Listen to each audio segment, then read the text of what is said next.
o'tkazayotganman. 22-da bo'ladigan musobaqada to'g'ri mendan bir hammamiz yaxshi rezultat berishga harakat qilamiz va yurtimizning bayrog'ini baland ko'tarib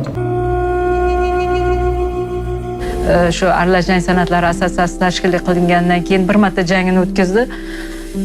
Uni muxlislarning olqishini ko'rganingizda boshqacha tasavvurga ega bo'lardingiz-da. Maslahat kerak bo'lsa, nima problemalaring bo'lsa, mana oldimga kellaring. Qo'limdan kelgancha yordam beraman dedilar. Juda kamtar. Jamoani yig'a oladigan bola edi. Men demoqchiman, yordamga shoshadigan bola edi. Hatto o'zidan 10 yosh kichkina bolaga ham agar biror qo'pol muomala qilib qo'ygan bo'lsa, uka meni kechirasana, kechir meni derdi. Hayron qolarsiz. Tomonlari hammadan uzr so'rardi. Bilmasdan kimnidir dilini ortib qo'ygan bo'lsam, men uzr so'rayman derdi.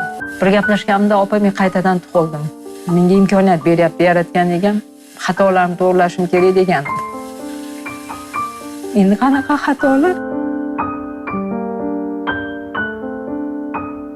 O'sha voqea bo'lishidan 5 kun oldin kechasi telefon qildi. Ishlamayapsam, tinchlik o'zim просто ko'rgim keldi sizni. Gaplashib o'tirdik. Yana bitta yaqin ukamiz bor, Abdulhamid. Unga telefon qildi o'zi. Abdulhamid qattasan kelgin. Aka zarur emasmi dedi. Kelsanchi dedi, keldi, u o'tirdi. Sizlar bilan mana dedi, ozmi ko'pmi ishlar qildik. Mendan keyin ko'p narsa sizlar uchun omonat dedi. O'rnidan turdi deb yugurib ketdi. Uydan bunday bir sovg'a olib chiqib, bittasida jaynamozni qutichasi, kitoblari, tepada katta Qur'on kitob. Qo'lini qo'ydi-da, "Men sizlarni Alloh uchun yaxshi ko'raman." Kamoliddinga bu sizlar uchun sovg'a menda. O'shundan oldin shu omonat so'zlarini gapirdi-da, keyin men o'zim solib bera qolay, balkim taqoratlar yo'qdir deb olib mashinamizga solib berdi o'zi. Sovg'alar. Shu voqeadan keyin 2 kun o'tgandan keyin xuddi shu joyda o'tiribmiz, yonida o'tiribmiz, Tohir ukalar turibdi.